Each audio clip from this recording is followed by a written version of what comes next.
प्रणिपात उस महान योद्धा को जो कुरुवंश के सबसे बड़े संबल, जिन्हें संसार स्मरण करेगा तो इसलिए कि उन्होंने अपना संपूर्ण जीवन, अपना कर्म और अपना धर्म समस्त कुरुवंश को समर्पित कर दिया। जो कुरुकुल का, कुरुवंश का मार्गदर्शन करते, उनको मार्ग दिखाते। कुरु गौरव महामहिम भीष्म को प्रणिपात।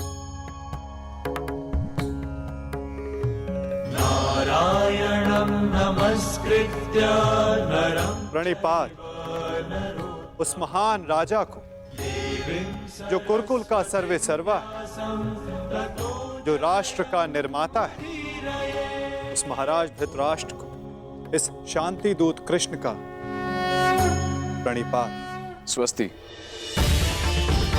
अपने ज्ञान और शिक्षा के बल पर सामान्य कुरु कुमारों को भारतवर्ष का महान योद्धा बनाने वाले अर्जुन, भीम, दुर्योधन जैसे महान योद्धाओं के आचार्य श्री द्रोणाचार्य को मेरा प्रणिपात। कल्याण हो वसुदेव।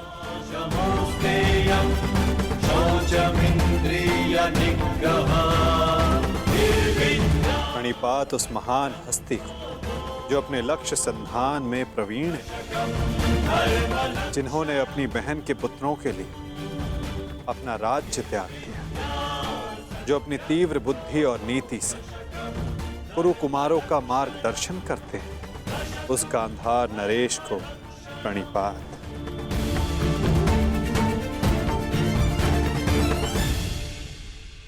प्रणिपात महानितिज्ञ महात्मा विदुर को।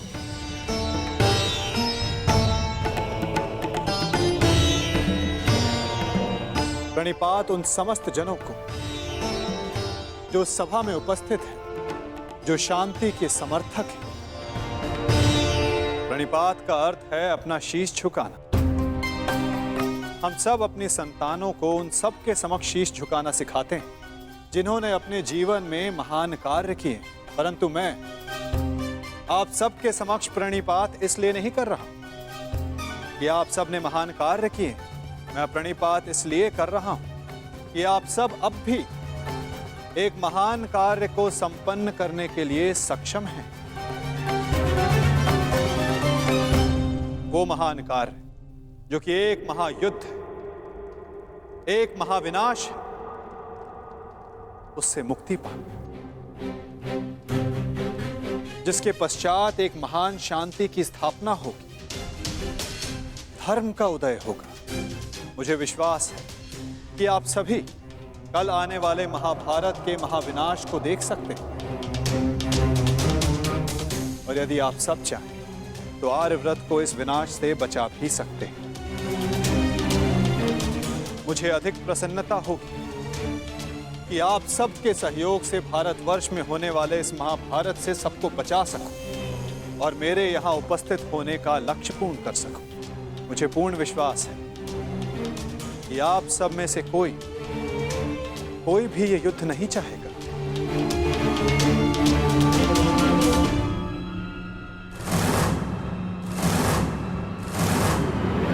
संसार का सबसे बड़ा कष्ट होता है परिवार में आया क्लेश। परिवार का अर्थ है ऐसा समूह जो साथ रहे, जो एक दूसरे के साथ जिए, एक दूसरे का संबल बने। यदि एक वृक्ष दूसरे वृक्ष की शाखाएं काटने लगे तो वृक्ष का अस्तित्व समाप्त हो जाता है महाराज धृतराष्ट्र। जब परिवार साथ रहता है तभी उन्नति होती है।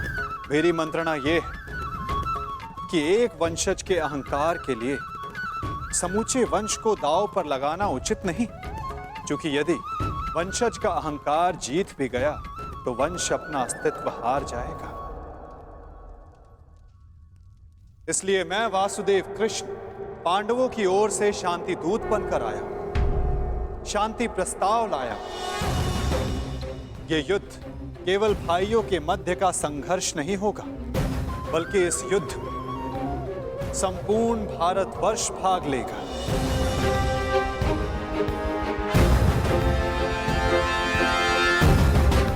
इसलिए विनाश भी सैकड़ों, सहस्त्रों और लाखों नहीं, करोड़ों में होगा। और इसीलिए मैं ये अंतिम प्रयास करने आया, ये प्रस्ताव लाया कि आप सभी इस महाभारत को, इस महायुद्ध को रोकने के लिए मेरी सहायता करें।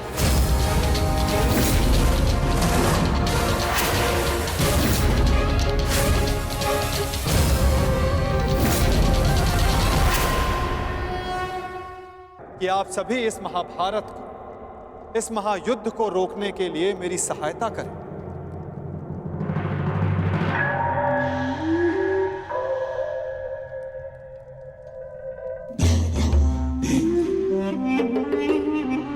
साधु साधु। वासुदेव, आप तो सचमुच धन्य हैं।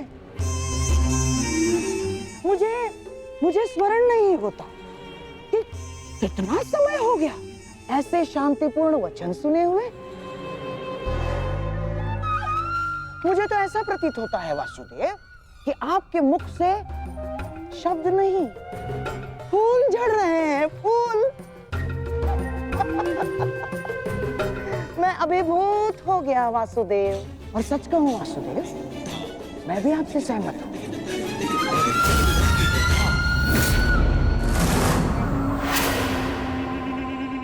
मैं भी नहीं चाहता कि ये युद्ध हो ना। अमाशरी, ये क्या कह रहे हैं आप? हाँ दुर्योधन, वासुदेव बिल्कुल उचित कह रहे हैं। हमें इस युद्ध को रोकने का पूरा प्रयास करना चाहिए। समझ गए? हाँ हाँ वासुदेव, सबसे श्रेष्ठ युद्ध वो है जो कभी हो ही नहीं। और युद्ध की परिस्थिति उत्पन्न न होने देने का एक ही उपाय है कि एक पक्ष दूसरे पक्ष पर आक्रमण ना करे।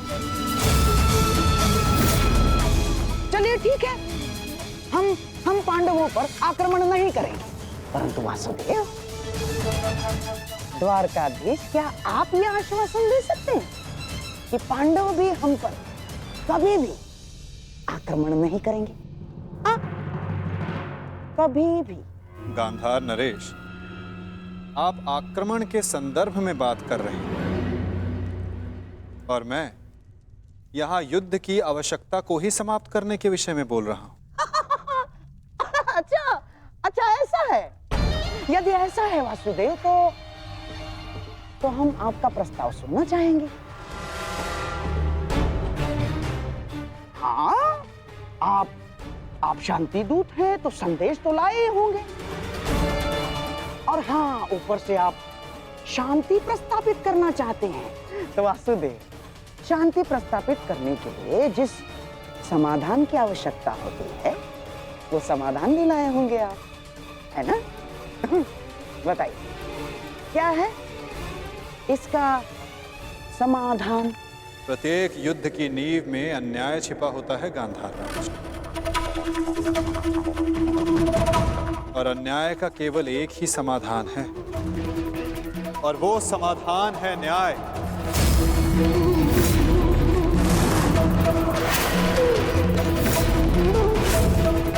वो न्याय जिस पर केवल पांडवों का अधिकार है, उनसे किए गए वचनों को ना निभाने का न्याय, उनसे किए गए वचनों को ना पूर्ण करने का न्याय। इस भरी सभा में जो अधर्म हुआ, जो अन्याय हुआ, उसके प्रति न्याय। महाराज धृतराष्ट्र, मैं यहां पांडवों की ओर से उनके साथ जो अन्याय हुआ, उसका न्याय मांगने आया। कैसा अन्याय वासुदेव? वो अन्याय जो एक धर्म सभा में एक अधर्म द्यूत माध्यम से हुआ था। वो अन्याय जो कुरुकुल के ज्येष्ठ जनों के समक्ष कुलवधू पांचाली के साथ हुआ। यदि उस अन्याय का त्राण हो तो इस महायुद्ध को रोका जा सकता है।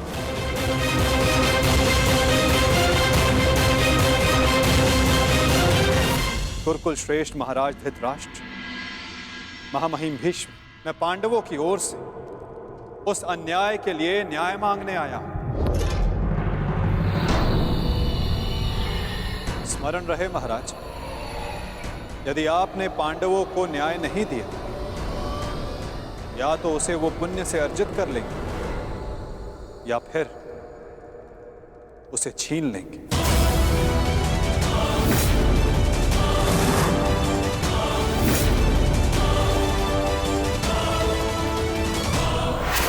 अब निर्णय आपका है।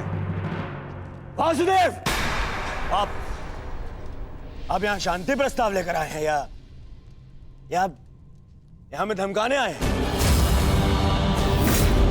वो उस द्यूत में जो कुछ भी हुआ सबकी उपस्थिति में हुआ, युधिष्ठिर की इच्छा से हुआ। अरे वो हार गया, अपना राज्य हार गया, वो उसका प्रारब्ध था।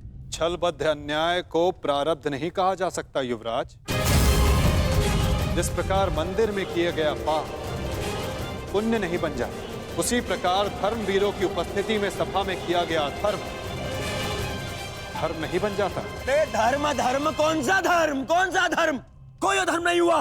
नारी नारायणी होती है युवराज, और भरी सभा में एक नारी का, एक कुल वधू का वस्त्र हरण अधर्म नहीं?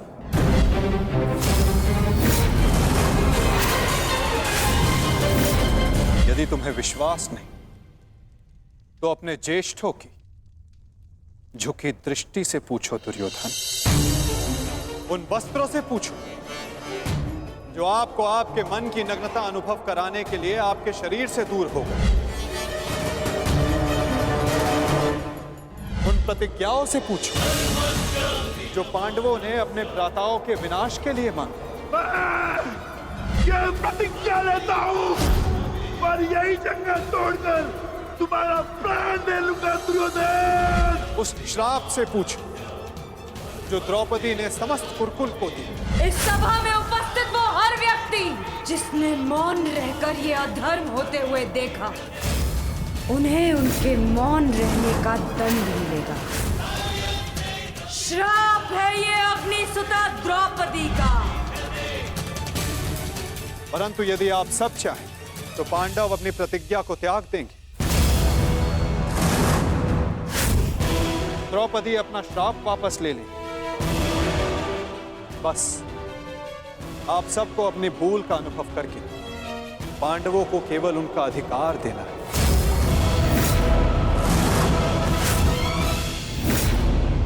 करके पांडवों को केवल उनका अधिकार देना है। ये कैसा न्याय है वासुदेव? संधि और शांति वार्ता में बराबर की बात होती है।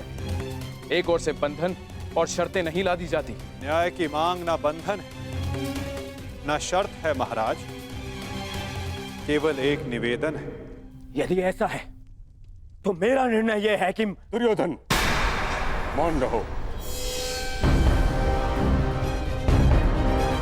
निर्णय लेना महाराज के हाथ में है, तुम्हारे नहीं। तुम शांत रहो।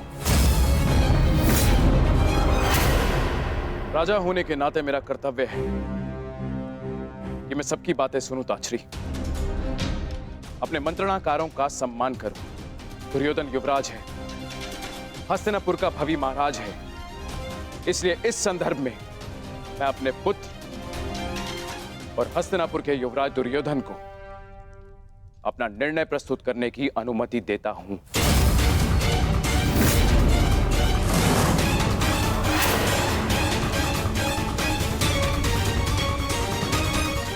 धन्यवाद पिताश्री। हाँ तो सुनिए वासुदेव, ऐसा है कि उस द्यूत में पांडव स्वयं अपना अधिकार हार बैठे थे। अब ना तो वो किसी भी राज्य का उनको अधिकार है और ना ही राजा होने का।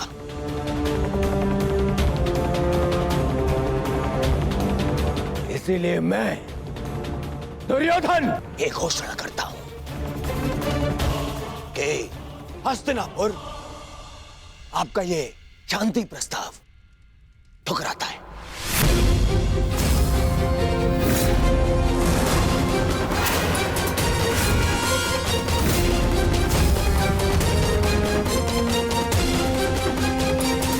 दुर्योधन, क्या तुम्हें इस बात का अनुमान भी है कि शांति प्रस्ताव ठुकराने का अर्थ है युद्ध को निमंत्रण? अपने निर्णय पर पुनः विचार कर लो। बात बात पर विचार करना बंद कीजिए पितामह। बात बात पर विचार कायर करते हैं।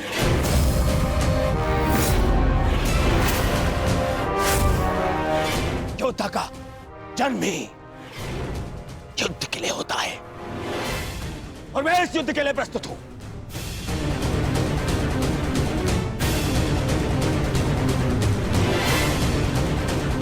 मेरी दृष्टि में उन पांडवों को कुछ भी देने का प्रश्न ही नहीं उठता। बस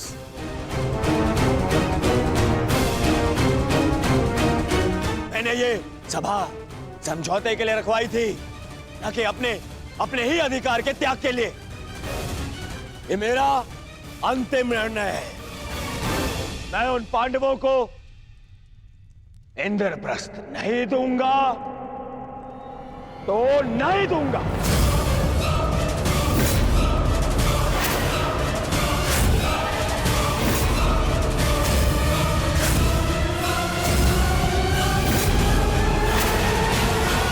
अंतिम निर्णय है। मैं उन पांडवों को इंद्रप्रस्थ नहीं दूंगा तो नहीं दूंगा।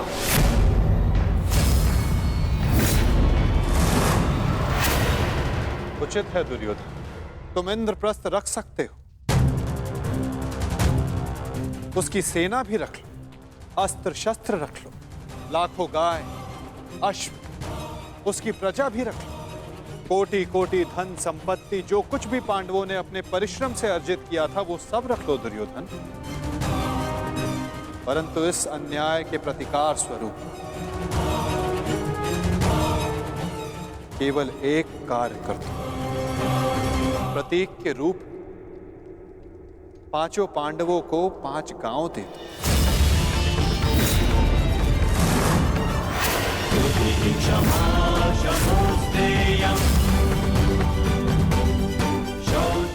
इतना तो दे ही सकते हो दुर्योधन। 5 पांडव वहां सुख से निवास करें और कुछ नहीं चाहेंगे। इस युद्ध को टालने के लिए केवल 5 गांव देना स्वीकार है तुम्हें?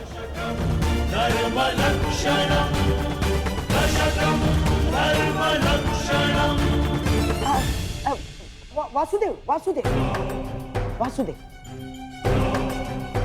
यदि दुर्योधन 5 गांव दे देता है तो क्या आप वचन देंगे कि पांडव इंद्रप्रस्थ की चाह में आक्रमण की चेष्टा नहीं करेंगे? हाँ गांधार नरेश, मैं वचन देता हूं कि इस स्थिति में पांडवों की ओर से कोई आक्रमण नहीं होगा। वो हर परिस्थिति में संतुष्ट रहेंगे।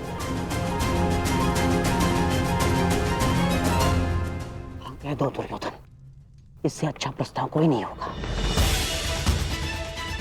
महाराज, मैं आपसे विनती करता हूं कि यही अवसर है, अंतिम अवसर। आप इस प्रस्ताव को स्वीकार करके इसको यहीं रोक दीजिए। ताक्षी का कहना उचित है पुत्र, हाँ कर दो। इसी में सबका हित है। मित्र, मैंने सदा इस युद्ध का पक्ष लिया है। मैंने सदा अर्जुन से अपना अधूरा द्वंद्व पूर्ण करना चाहा।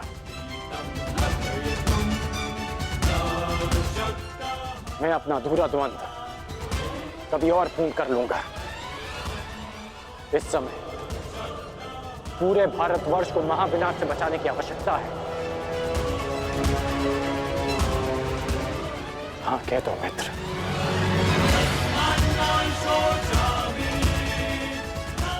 तुमने तो एक अनजान का मान रखने के लिए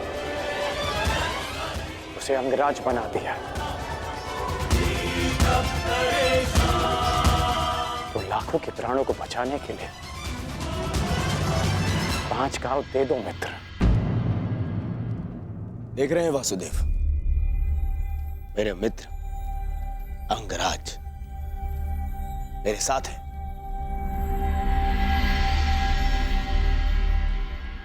और आपको तो अच्छे से ज्ञात है कि कर्ण को अंगराज मैंने बनाया, उसे वो दिया है मैंने जो पांडव नहीं दे पाए। ना पांडव, ना पितामह। और ये मेरा वचन है, यदि मेरा मित्र मुझसे प्राण भी मांगेगा तो वो भी मैं प्रसन्नता से दे दूंगा।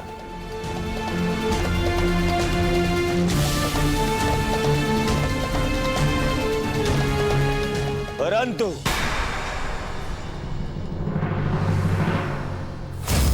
ऐसा सोचना भी मत कि मैं उन पांडवों को कुछ भी देने वाला हूं।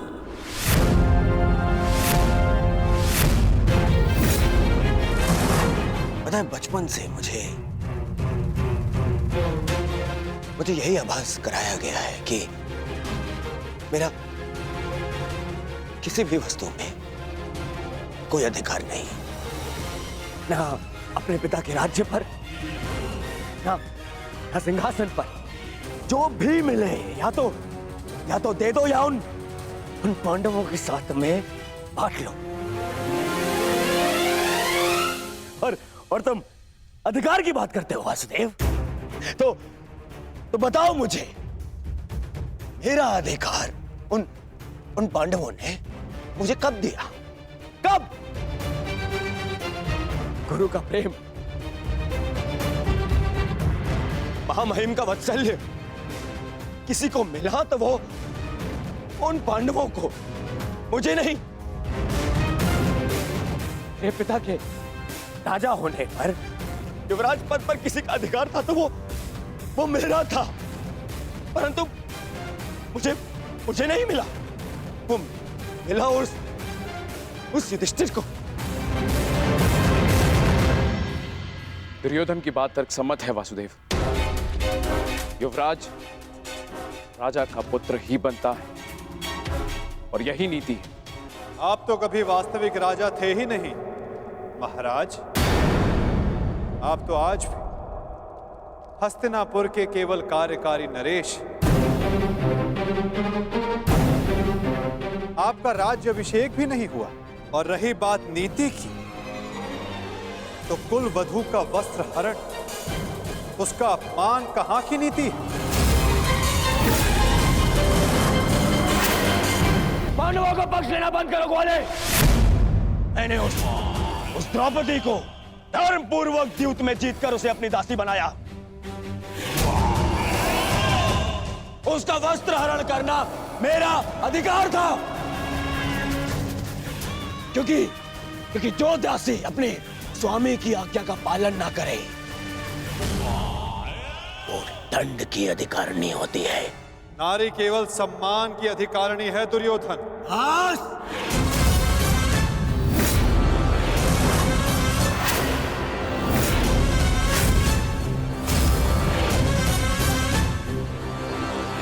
दूत बनकर आए हो, अपना संदेश दे चुके हो। अब मेरा निर्णय सुनो। मैं उन पांडवों को 5 गांव तो क्या, एक सुई की नोक बराबर धरा भी नहीं दूंगा।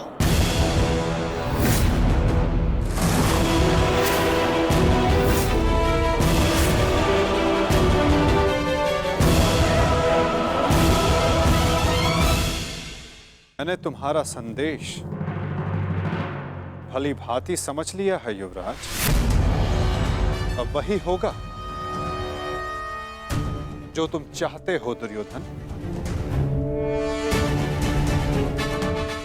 अब महाविनाश होगा, महायुद्ध होगा, महाभारत होगा।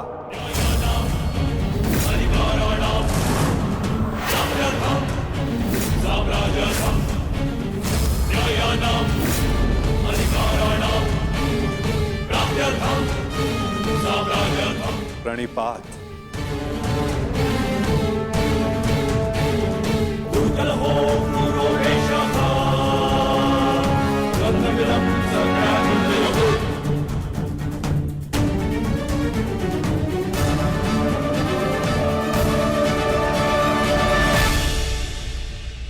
रुकिए केशव। मित्र, एक बार और विचार कर लो। अरे मित्र, राजा बलि की कथा स्मरण है तुम्हें?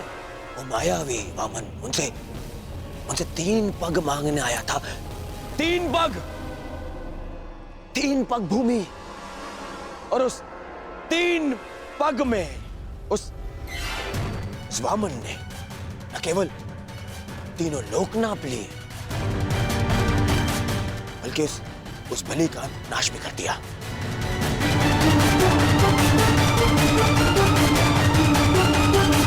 अरे इस शलिया को 5 गांव दे दूंगा तो यह हस्तिनापुर का अस्तित्व ही मिटा देगा।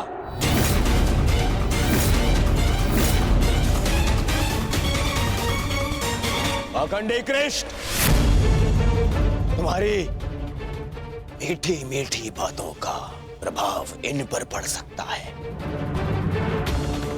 दुर्योधन पर नहीं।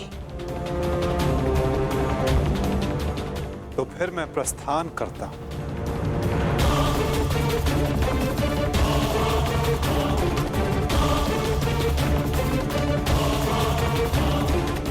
रुको दूत।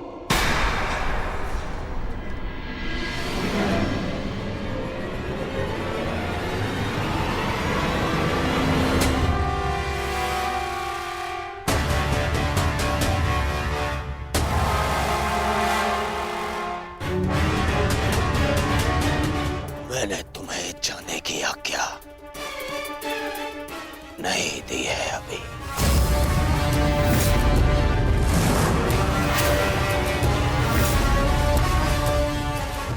सब तुम्हारी माया से भयभीत हैं कृष्ण। आज मैं अपनी प्रजा और अपनी सेना के मन से तेरा भय मिटा दूंगा कृष्ण।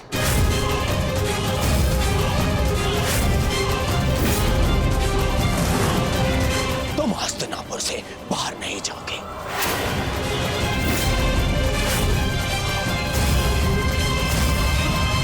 मैं धृतराष्ट्र पुत्र दुर्योधन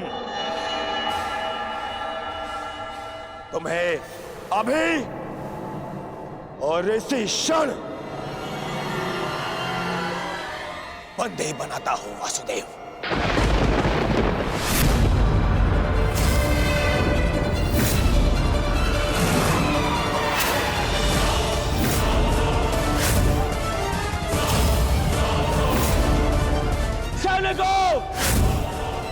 बंदी बनाओ इस छलिए को।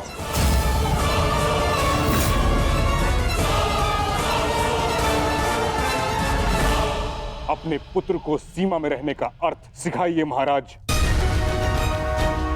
ये अनर्थ करने जा रहा है। महामहिम बिल्कुल ठीक कह रहे हैं महाराज। वासुदेव कृष्ण केवल हस्तिनापुर के संबंधी नहीं, इस समय वे एक शांति दूत हैं। और इस बात का स्मरण रहे महाराज, एक शांति दूत के साथ इस तरह का व्यवहार उचित नहीं है। आचार्य ठीक कह रहे हैं पुत्र। ऐसा अनर्थ मत करो। रावण ने भी यही मूर्खता की थी। उसने भी दूत का अपमान किया था और उसकी सोने की लंका जलकर भस्म हो गई।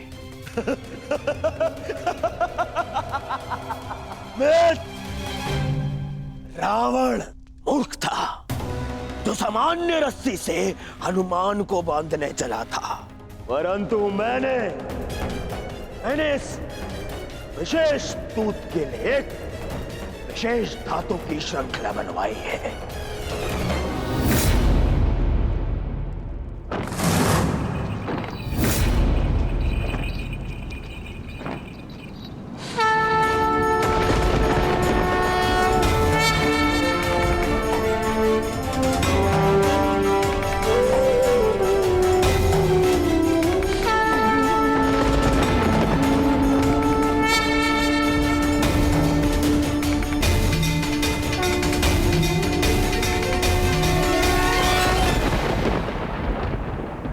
कुछ नहीं कहेगा।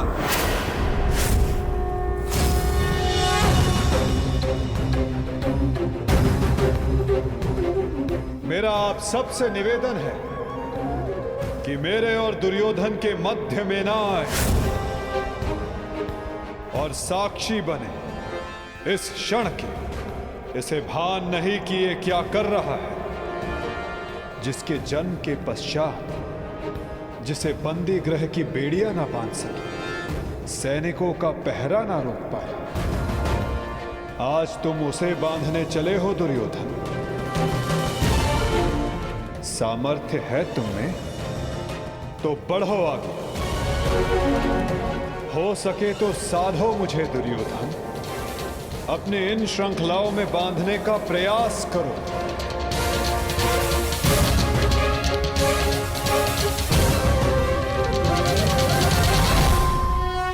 साधो मुझे दुर्योधन, अपने इन श्रृंखलाओं में बांधने का प्रयास करो।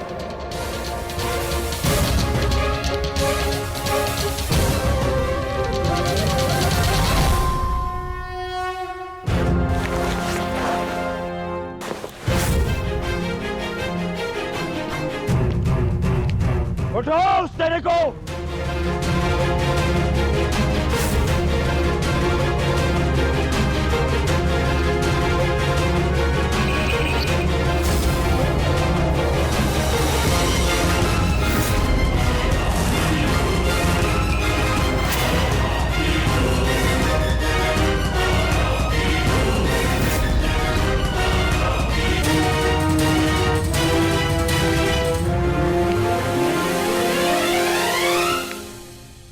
तुम्हें लगता है कि ये धातु श्रृंखला मुझे बांधने के लिए पर्याप्त है दुर्योधन?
जब तक अनंत आकाश को बांधने में सक्षम श्रृंखला तुम्हारे पास ना हो, तब तक ऐसी मूर्खता पुनः करने का प्रयत्न मत करना दुर्योधन। ये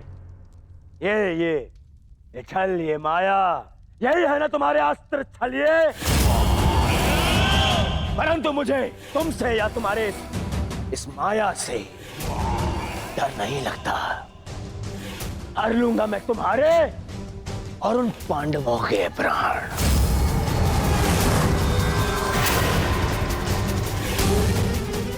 स्मरण रखना कि इस महायुद्ध में अंत करेगा तुम्हारा और उन पांडवों का यह दुर्योधन। जो स्वयं मृत्यु के शिखर से गिरने वाला हो, उसे अपने अंत की चिंता करनी चाहिए मूर्ख दुर्योधन। जिस सत्य को, जिस भविष्य को मैं टालना चाहता था, उसे आज तुमने स्वयं आमंत्रण दे दिया।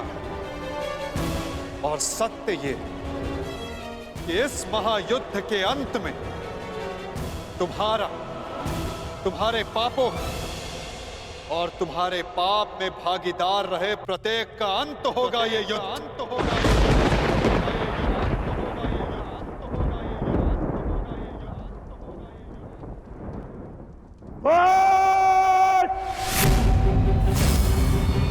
मेरे राज्य में, मेरे ही सभा में आके मुझे ही धमकी देता है छलिए। तुम्हारा राज्य, तुम्हारी सभा, इस राजसभा के समक्ष कितना सा आकार है तुम्हारा दुर्योधन, और हस्तिनापुर के समक्ष कितनी सी है ये सभा, और इस पृथ्वी के सामने कितना सा है हस्तिनापुर, और इस ब्रह्मांड में क्या स्थान रखती है ये पृथ्वी।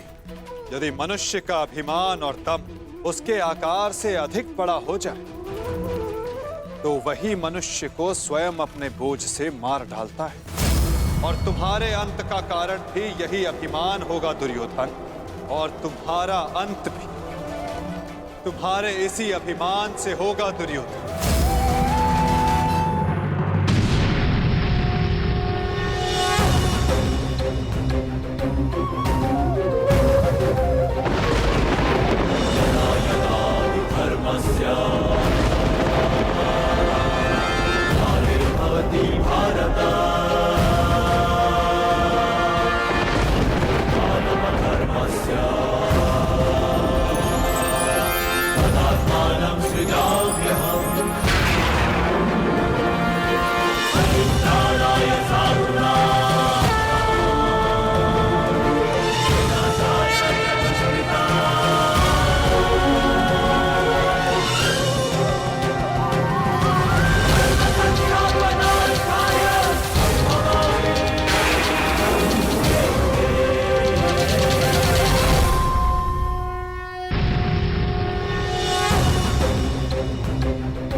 पितामह, मेरे होने वाले मामा श्री, क्या हो रहा है? मैं कहाँ हूँ? मित्र, मित्र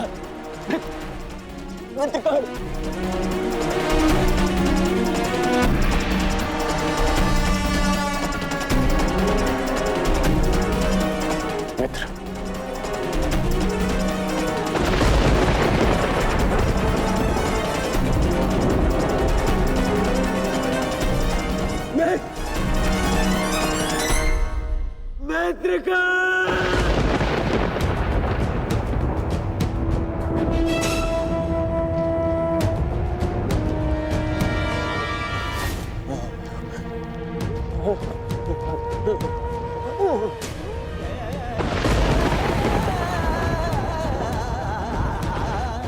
असंभव है ये, असंभव है ये। इसे तुमने ही तो संभव बनाया है दुर्योधन।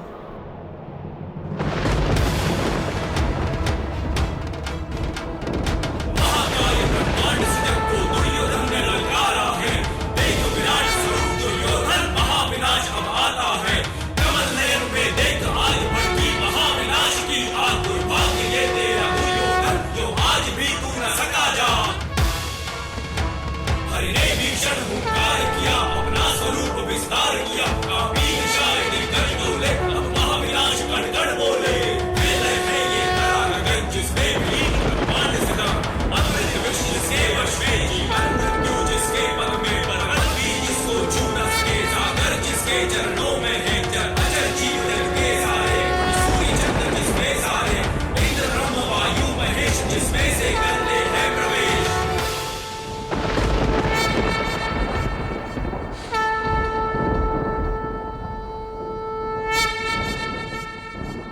इस युद्ध के जन्मदाता तुम ही हो।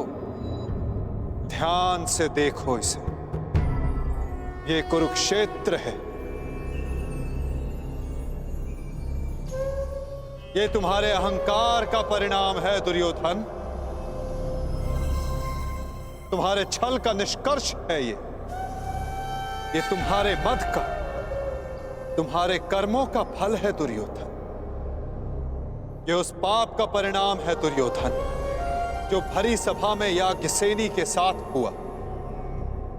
ये उस श्राप का परिणाम है जो पांचाली के धधकते हृदय से निकला।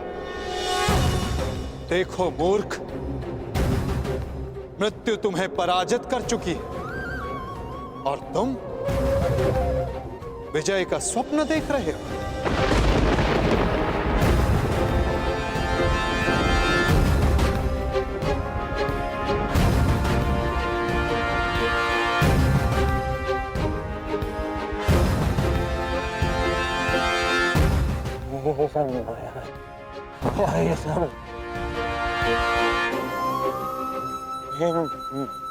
माया है। माया नहीं दुर्योधन, तुम्हारे कर्मों की छाया है ये। यही तुम्हारा भविष्य है, यही तुम्हारा प्रारब्ध, यही अंत है कुरुवंश का। युद्ध की चाह थी ना तुम्हें, महाविनाश देखने की इच्छा थी तुम्हें। ठीक है,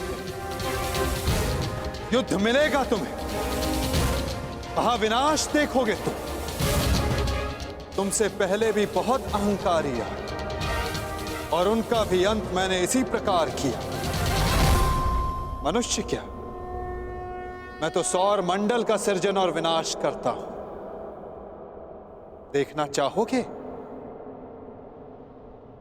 तो देखो।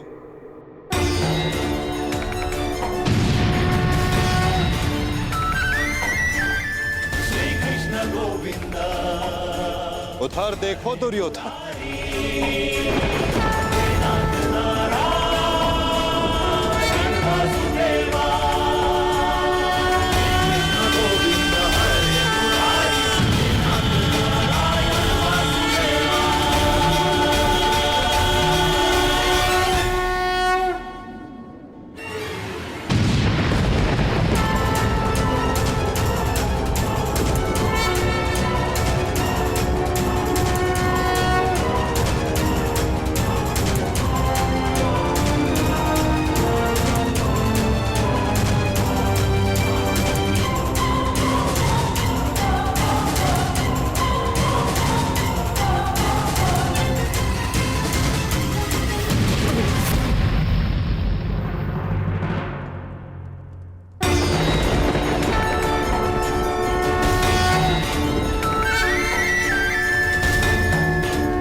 ये क्या हो रहा है?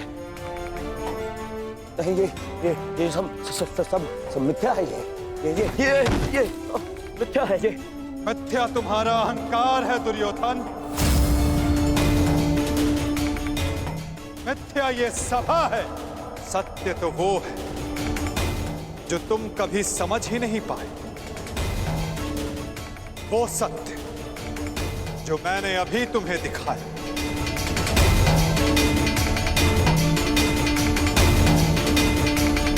सत्य केवल मैं हूं दुर्योधन, शेष सब मिथ्या।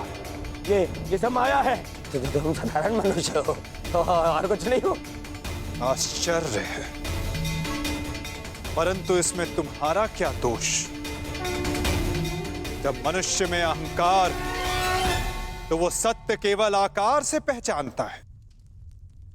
तो आकार देखो दुर्योधन।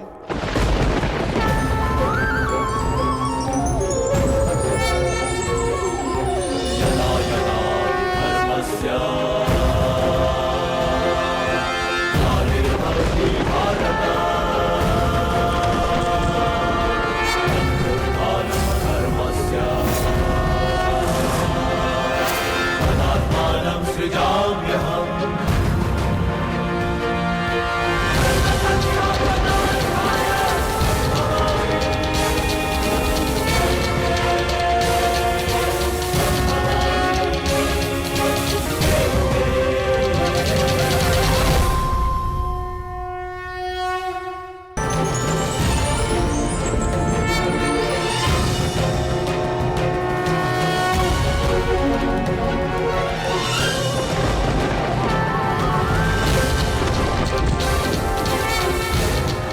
मैंने शांति दी दुर्योधन, और तुमने स्वीकार नहीं की।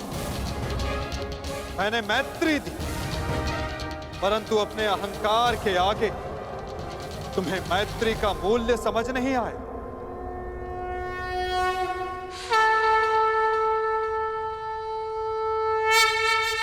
मैं प्रेम लाया था, परंतु तुमने युद्ध मांगा दुर्योधन। तो सुनो, अब युद्ध होगा।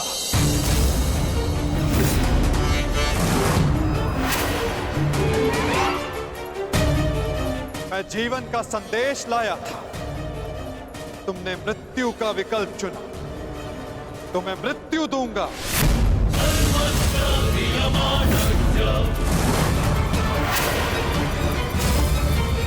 तुम्हें अनुमान नहीं दुर्योधन कि यह युद्ध कितना भयंकर होगा।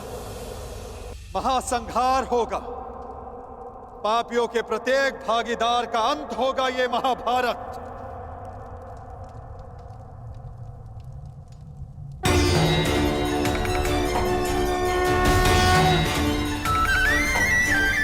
श्री कृष्ण गोविंद हरे मुरारी, हे नाथ नारायण वासुदेवा।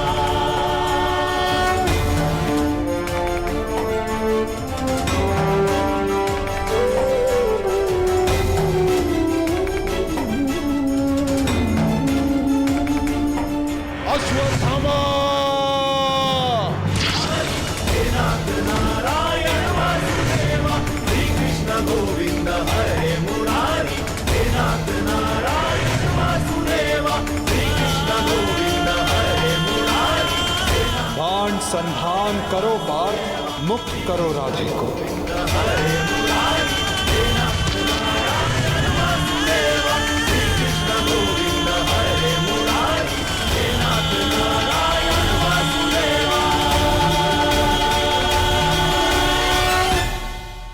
सभा में इतनी शांति क्यों है? कोई बताएगा मुझे आखिर हो क्या रहा है?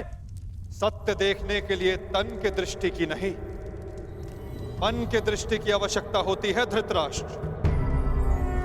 नियति ने तुम्हें दृष्टि नहीं, परंतु आज इस क्षण के लिए मैं तुम्हें दृष्टि देता हूं। कदाचित तन की दृष्टि से देखकर तो मन की दृष्टि का सत्य समझ पाओ धृतराष्ट्र।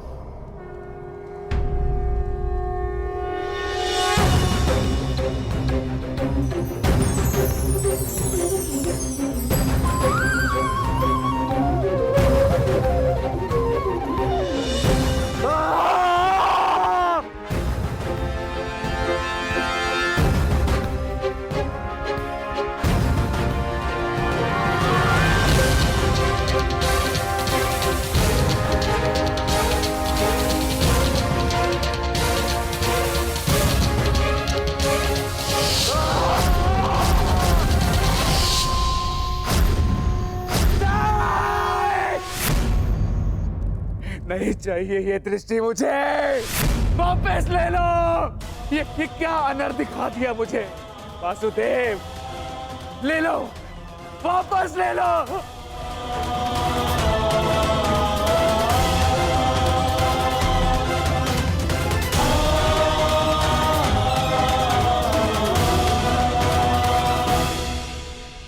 जो सबने देखा वही अंत है और वही नया प्रारंभ।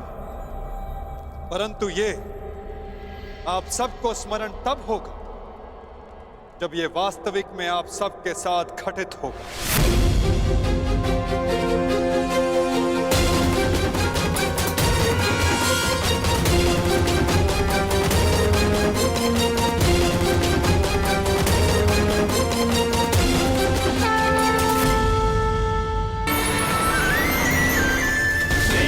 गोविंद हरे मुरारी, हे नाथ नारायण वासुदेवा। श्री कृष्ण गोविंद हरे मुरारी, हे नाथ नारायण वासुदेवा। मैं वासुदेव इस महायुद्ध, इस महाभारत की घोषणा करता हूं।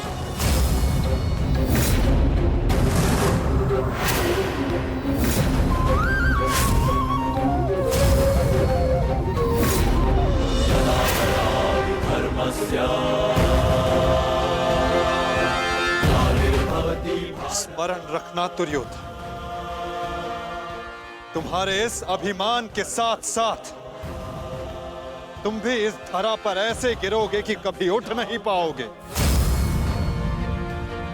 इस महाहिंसा, इस महाविनाश के उत्तरदायित्व का बोझ तुम अपने साथ दूसरे लोक लेकर जाओगे दुर्योधन।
केशव,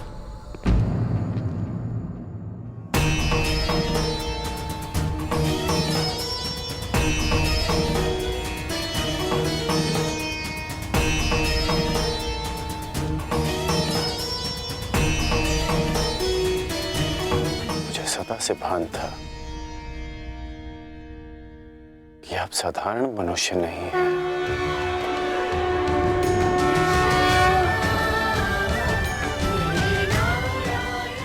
परंतु आज जो मैंने देखा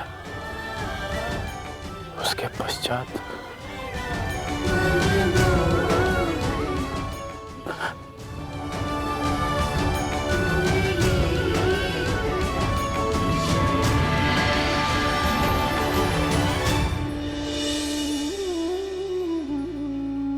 मेरे साथ आओ मित्र। ये स्थान अब वार्ता करने के लिए उचित नहीं रहा। यहां शब्दों का कोई मोल नहीं।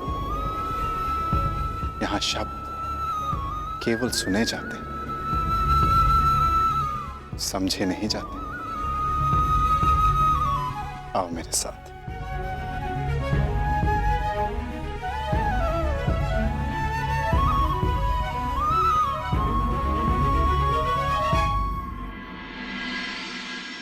केशव,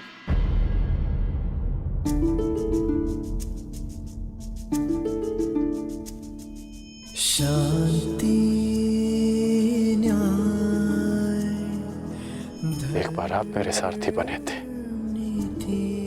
आज ये गौरव मुझे दीजिए केशव। बुद्धि कर्म प्रीति में। तुम्हें सारथी के रूप में पाकर गौरवान्वित तो मैं हो जाऊंगा मित्र। कृष्णा कहो या कर्ण कहो, है दोनों एक समान। ठीक है।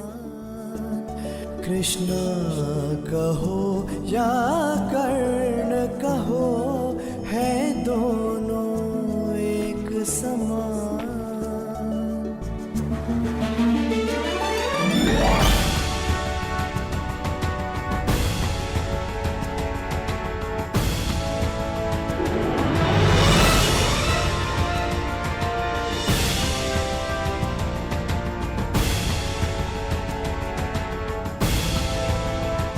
मित्र, जो कुछ भी तुम्हारे मन में, आप ही पढ़ लीजिए ना केशव, कि क्या है मेरे मन में। मैं तुम्हारा मन पढ़ सकता हूं मित्र, परंतु जैसे कि मैंने पहले भी कहा था, मुझे तुम्हारे मुख से सुनना अच्छा लगता है।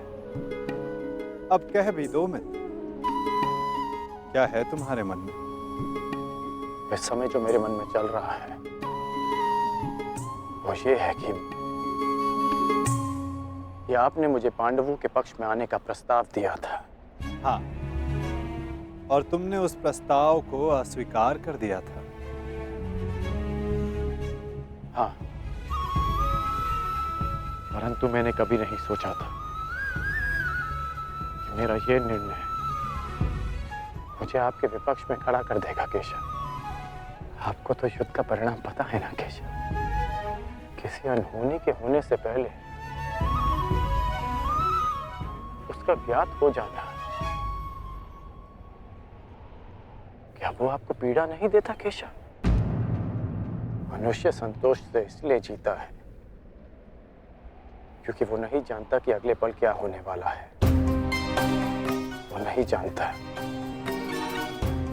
कि वो जीवित रहेगा या वो मर जाएगा। परंतु यदि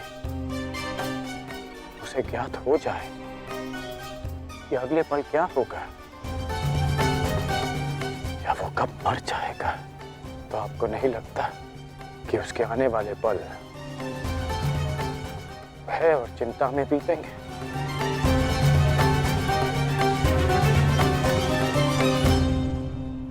ये सोच पर निर्भर करता है अंगराज। यदि मनुष्य को अपना अंत ज्ञात हो तो हर वो क्षण जिसे हम व्यर्थ करते हैं, उन क्षणों को जिया भी जा सकता है। इस नदी को देख रहे हो? इस बहती नदी को पता है कि अंततः इसे सागर में जाकर मिल जाना। अधिक ज्ञान पीड़ादायी नहीं होता मित्र। अधिक ज्ञान उचित निर्णय लेने में सहायता करता है। यदि तुम्हें भी भूत और भविष्य का कुछ अधिक ज्ञान होता तो कदाचित तुम भी अधिक न्यायपूर्वक निर्णय कर पाते। आपका मंतव्य यही है ना कि पांडव उचित हैं और दुर्योधन अनुचित?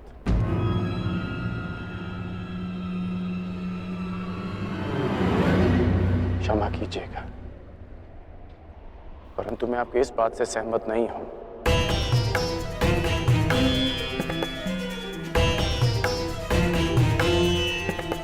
मुझे लगता है केशव कि दोनों अपने अपने स्थान पर दोषी हैं।